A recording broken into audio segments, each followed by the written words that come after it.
KB 리서치 모닝 미팅 시작하겠습니다. 먼저 지난주 증시 동향 살펴보겠습니다. 임정은 의원입니다. 네, 안녕하세요. 시황팀 임정은입니다. 지난주 증시 동향 정리하겠습니다. 지난주 국내 증시는 중동 관련 불확실성 확대에도 젠슨 황 발언에 따른 반도체주 실적 기대감에 양시장 모두 상승 마감했습니다. 중동 우려 확산에 국내도 장 초반 매물이 출회되었으나 외국인의 현물 순매수 전환 및 헬스케어와 반도체, 자동차 등 대형주의 강세가 나타나면서 지수가 반등에 성공했습니다. 민주당은 의원총회를 통해 금투세 관련 당론 결정과 결정 시점을 지도부에 위임하기로 결정했고, 이재명 대표가 유예 입장을 밝혀온 바 있어 시장에서는 유예로 가닥을 잡는 모습이 나타났습니다. 또한 미국 항만 파업 중단 및 임금 협상 진전이 인플레이션 우려를 완화시킨 점도 긍정적이었습니다. 이번 주 삼성전자 잠정 실적을 앞둔 가운데 마이크론의 예상외 호실적에 이어 젠슨황 CEO가 신제품 블랙엘에 대한 강한 수요를 피력하면서 업황 우려가 일부 축소되기도 했습니다. 지정학적 불확실성을 반영하면서 달러원 환율은 14원 넘게 급등해 1330원을 상회했고, 특히 한 주간 저점과 고점 차이가 30원대로 높은 변동성을 보인 점이 특징적이었습니다. 지난주는 미 대선 부통령 후보 TV 토론과 마이크론 실적, 중동 지정학적 위기 고조 등이 복합적으로 작용하면서 코스피가 3% 넘게 하락했고 코스닥이 0.7% 하락 마감했습니다. 다음 해외 증시입니다. 미국 증시는 고용 서프라이즈가 침체 우려를 덜어내면서 일제히 상승했습니다. 3대 지수가 1% 내외 강세를 보였는데 중동 지역의 확전 우려가 지수 상단을 제한했습니다. 9월 비농업 고용은 25만 4천 명 증가해 8월과 예상치를 크게 상회했고 3월 이후 최대 증가폭을 기록했습니다. 실업률은 4.1%로 전월과 예상을 하회했고 지난 7월과 8월의 고용 수치가 총 7만 2천 명 상향 조정되면서 견조한 고용 성장세가 확인됐습니다. 골수비 여는 총재는 9월 고용이 향후 12개월에서 18개월 동안의 인하 경로를 바꾸지는 않을 것이라면서 금리 인하 지속 의지를 강조했습니다. 중국 증시는 국경절 휴장이 이어졌고 유럽 증시는 미 고용이 예상보다 호조를 보인 영향에 미국 성장 지체에 대한 우려가 감소하면서 주요국 증시가 상승 마감했습니다. 미국 10년물 국채 수익률은 깜짝 고용 결과에 급등하면서 4%대에 근접했고 달러는 비컷 기대가 소멸되면서 5거래일 연속 상승세를 이어갔습니다. 관전 포인트입니다. 고용 서프라이즈가 연착륙 가능성을 높인 점은 긍정적이지만 금리 인하 속도가 늦춰질 수 있다는 점은 부담입니다. 연방 기금금리 선물 시장에서는 11월 25bp 인하 확률을 96%대까지 확대했고 비컷 기대가 사라지면서 한때 동결 가능성을 반영하기도 했습니다. 침체 우려 완화의 국내 증시도 상승 출발이 기대됩니다. 이번 주는 삼성전자 잠정 실적과 미국 CPI 결과에 따라 증시 흐름이 연동될 것으로 전망됩니다. 이상입니다. 네, 중동 확전 우려에도 불구하고 고용 서프라이즈가 미국의 침체 우려를 덜어내면서 3대 지수 모두 1% 내외 상승 마감을 했습니다. 이와 관련해서 미국 고용 관련 코멘트 들어보겠습니다. 권희진 의원입니다. 네, 안녕하세요. 매크로팀 권희진입니다. 앞에서 들으셨던 것처럼 9월 달에 미국 고용 지표가 굉장한 서프라이즈를 기록을 했습니다. 전월 대비로는 25만 4천 명 늘어나면서 시장 예상치를 크게 뛰어넘었고요. 그리고 8월 달과 7월 달 값도 상향 수정이 돼서 9월의 서프라이즈를 더 돋보이게 하는 이런 모습이었습니다. 연준은 지금 BLS의 벤치마크 개정을 반영을 해서 발표되는 월간 고용자 숫자가 한 7만 명 정도 실제로는 더 적을 가능성을 좀 감안하겠다라고 하는 입장인데 지금 이번에 발표가 된 숫자로 보면은 7, 8, 9월 평균 월간 신규 고용자 숫자는 18만 6천 명으로 굉장히 높아졌습니다. 그래서 이제 여기에서 7만 명 정도 깎고 보든다고 하더라도 적정 고용의 범위에 거의 근접한 수준이라고 봐주시면 될 것 같습니다. 2분기부터 실업자로 쌓여온 사람들이 좀 많았는데요. 이 노동시장 참가자들이 고용 상태로 대거 흡수되는 모습들이 나타났습니다. 그래서 9월 달에 실업률은 지금 4.1%로 하락을 했고요.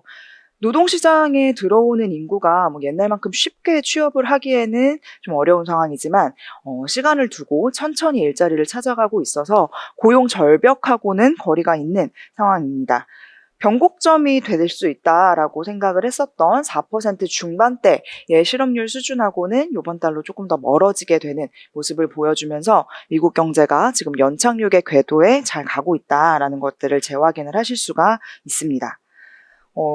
최근에 입수되는 미국의 데이터들, 지금 말씀드렸던 9월달 고용도 그렇고, 소득 지표나 저축률 같은 대폭 상향이 수정된 이런 점들을 감안을 해서 보면은 연준이 추가적인 디컷을 보여줄 이유나 혹은 필요가 적다라고 생각을 합니다. 파월 의장이 9월달 말에 한 연설에서 지금으로서는 연준이 연내 25bp씩 2번 인하하는 게 베이스 시나리오다라고 이야기를 한 적이 있었는데 최근의 지표 흐름들도 이런 내용들을 뒷받침한다라고 생각을 합니다. 그래서 지금 꽤 괜찮은 경제 환경에서 금리 인하가 진행이 되고 있는 중이기 때문에 저희는 빠르면 연말에 경기 모멘텀 회복을 기대를 할 수 있다라는 기존의 전망을 그대로 유지를 합니다. 이상입니다. 네, 9월 미국의 고용 지표가 큰 서프라이즈를 기록을 했습니다. 비농업 고용은 전월 대비 25만 4천 명 늘어서 시장 예상치를 훌쩍 뛰어넘고 최근 3개월 평균 고용 증가분도 대폭 높아지는 그런 데이터가 나왔습니다. 이와 관련해서 9월 실업률도 4.1%로 하락을 했는데요. 고용 절벽의 상황과는 좀 거리가 있음을 시사를 한다라고 할 수가 있겠습니다. 그래서 저희 KB증권은 미국의 최근 경제 환경이 과거 금리 인하가 시작되던 시기들과 비교를 해서 더 나은 위치에 있다라고 생각합니다. 그래서 9월 동향이라든지 최근에 입수되는 경기 데이터를 보게 된다면 추가 비컷을 보여줄 이유도 그리고 필요도 적다는 그런 권희진 의원의 코멘트였습니다. 네, 다음은 글로벌 ESG 브리프 한번 살펴보겠습니다. 김준섭 의원입니다. 예, 안녕하십니까. ESG를 담당하고 있는 김준석입니다. 이번 주 ESG 브리프에서는 탄소 포집 관련 동향과 함께 개인정보 보호가 ESG의 주요 이슈로 부각되는 동향에 대해 말씀드리도록 하겠습니다. 먼저 탄소 포집 관련 사항입니다. 기후테크 중 탄소 포집 저장에 대해서 몇 차례 공유 드린 바 있는데요. 지난주에는 탄소 저장 관련해서 중대한 업데이트 사항들이 몇 가지가 있었습니다. 먼저 말씀드릴 부분은 메이저 에너지 회사인 에키노르와 쉘의 자회사인 노던 라이츠가 개발한 해저 탄소 저장 시설입니다. 이 노던 라이츠가 최초로 해저의 탄소 포집 저장하는 설비가 개발이 완료가 되면서 내년도부터 본격적으로 가동된다라는 내용이 지난주에 알려졌는데요. 그 설비 개발 완료도 완료지만 발표와 더불어서 설비 운영 관련한 사항이 함께 알려지면서 이목이 집중되고 있습니다. 일단은 설비 규모는 연간 150만 톤 규모이고요. 그리고 또 그 사용 비용 같은 경우에는 연간 60유로에 가까운 저장 비용에도 불구하고 연간 저장 사용자가 이미 확정된 것으로 알려졌습니다. 이에 따라서 이 탄소 포집 저장 관련해서 빠르게 급물살을 타는 부분이고요. MS 마이크로소프트 역시도 지난주 탄소 포집 저장 관련해서 대규모 계약을 마무리한 것으로 알려져 있습니다. 이에 따라서 탄소 포집 저장 관련한 부분을 주목할 필요가 있다라고 판단이 됩니다. 네, 다음은 ESG에서 개인정보 보호 관련 중요도가 높아지는 동향에 대해 말씀드려 보겠습니다. 일단 메타가 AR 글래스를 지난주 상용화한다라는 부분에 대해서 정보가 업데이트가 있었는데요. 다만 이 메타의 AR 글래스가 중요한 이슈가 되면서 AR 글래스가 사용하는 위치 정보 선호 그리고 개인의 선호도 그리고 감정까지 실시간으로 추적할 수 있는 이런 시스템이 중요하게 이슈화가 되고 있는 상황입니다. 즉 AR 글래스를 사용하게 되면 이런 수집한 정보들이 해커의 접근 가능성이 상당히 높아진다라는 부분이고요.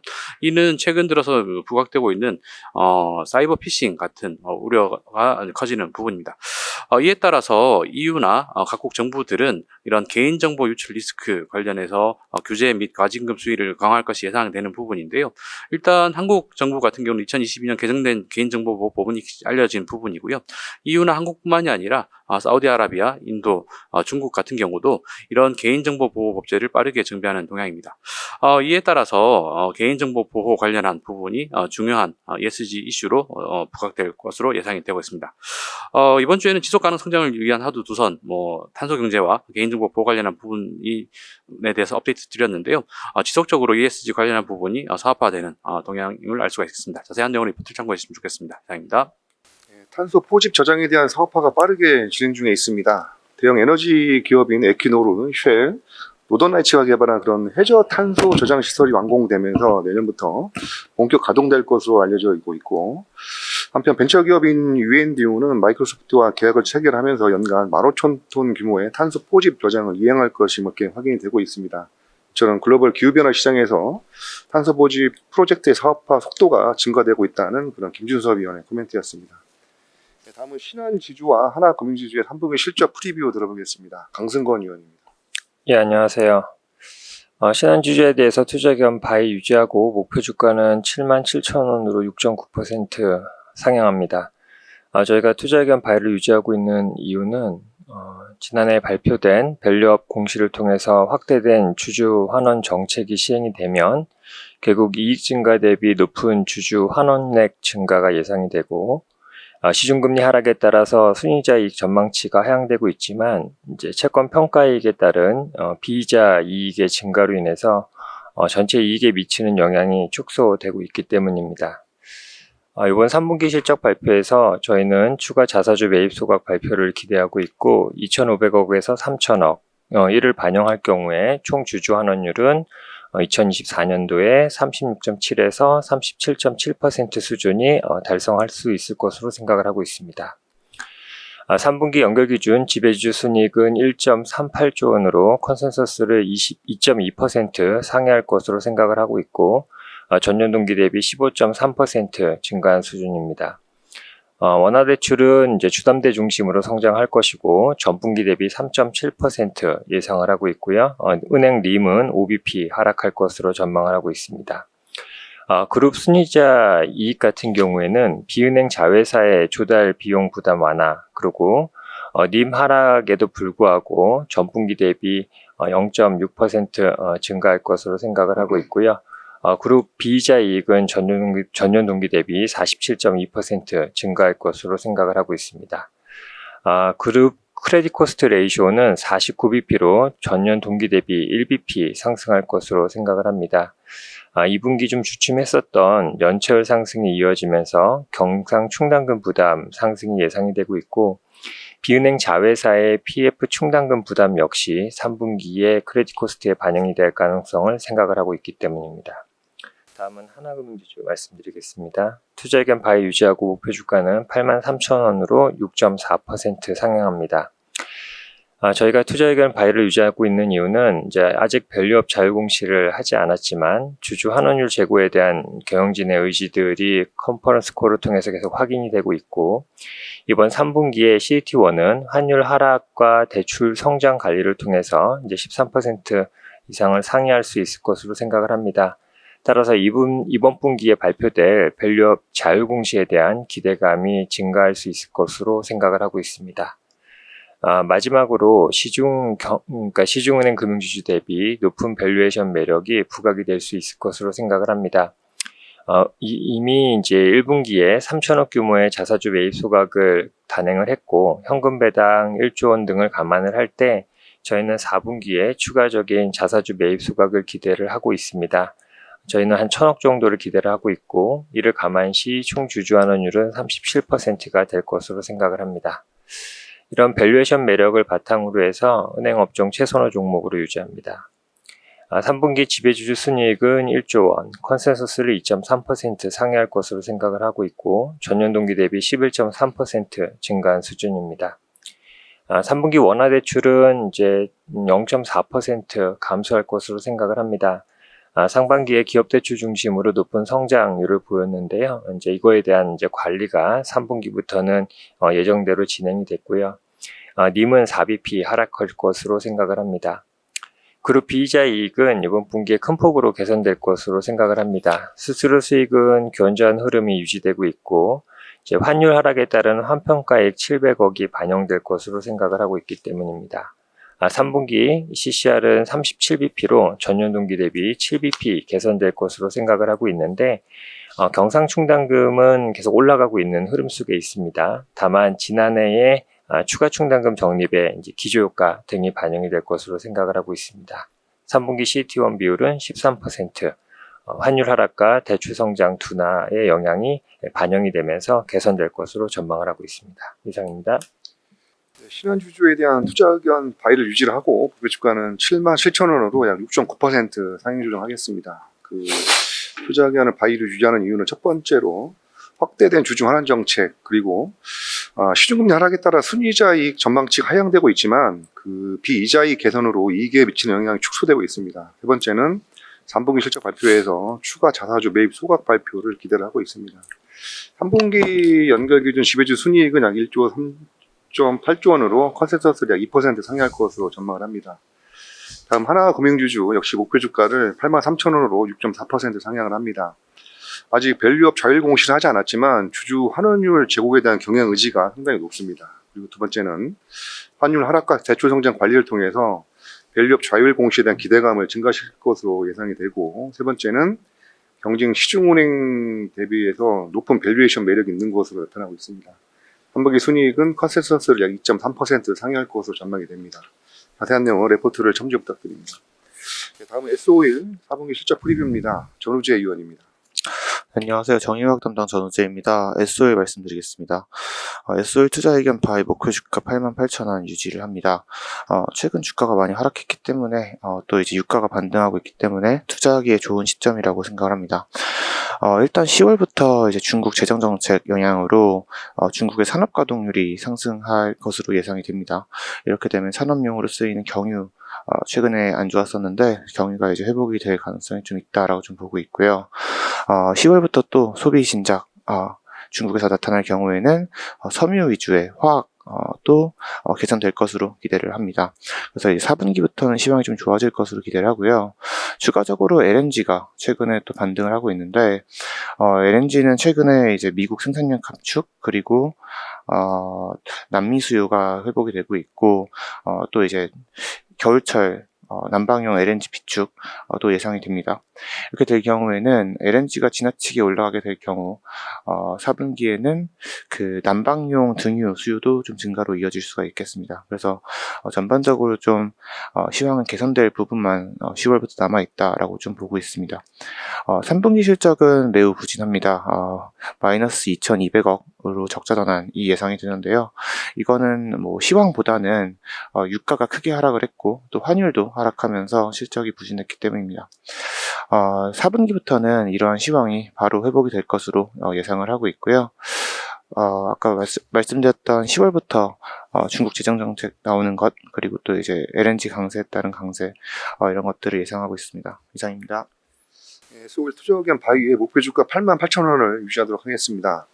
중국 재정 정책 영향으로 이제 산업 가동률 회복이 전망되고 있고 소비가 진전될 경우에는 화학 시황 개선도 기대된다는 그런 포인트를 갖고 있습니다. 3분기 영업이익은 적자 전환으로 추정이 되는데요. 유가 급락과 환율 하락 영향이 상당히 클 것으로 예상이 되고 있습니다. 다음은 9월 글로벌 신조선 발주 동향 살펴보겠습니다. 정동익 의원입니다. 안녕하세요. 조선기기업종 담당 정동익입니다. 9월 신조선 동향 관련해서 말씀드리겠습니다. 9월달 신조선 발주는 전년 동월 대비해서 척수 기준으로는 절반 수준으로 감소했습니다. 다만 CGT 기준으로는 대형 선박의 발주가 많아서 18.2% 감소한 317만 CGT를 기록을 했습니다. LNG선과 컨테이너선의 발주는 큰 폭으로 증가했고요. 기타 선종은 크게 감소한 모습을 나타냈습니다. 이에 따라서 9월까지 누적 발주는 5,004만 CGT를 기록을 해서 전년 동기 대비해서 37.8% 증가했습니다. 우리나라가 21% 정도 증가를 했고요. 중국이 60%대 급증세를 보였습니다.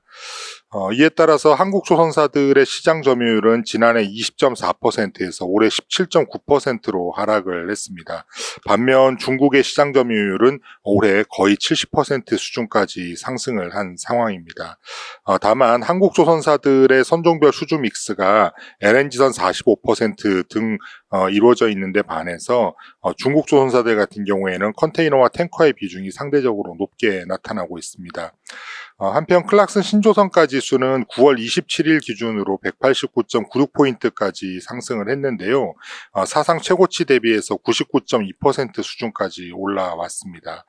이에 따라서 지난해 말 대비 상승률은 6.5% 수준이고요. 환율 감안하면 9.4% 상승해 있는 상황입니다. 이상입니다. 네, 그 9월달 글로벌 신조선 발주는 총 98척입니다. 그래서 척수 기준으로는 약 49% 감소를 했고, CGT 기준으로는 전년 동월 대비 18% 감소한 317만 CGT를 기록을 하고 있습니다. 올해 누적 기준 글로벌 신조선 발주는 전년 동월 대비 약 38% 증가한 5,004만 CGT를 기록을 하고 있고요. 한편 클락슨 신조선가는 사상 최고치 대비해서 약 99% 수준까지 상당히 많이 올라오는 그런 수준으로 알려지고 있습니다. 자세한 내용은 레포트를 참조 부탁드립니다. 이상으로 10월 7일 KB 리서치 모닝 미팅 마치도록 하겠습니다. 감사합니다.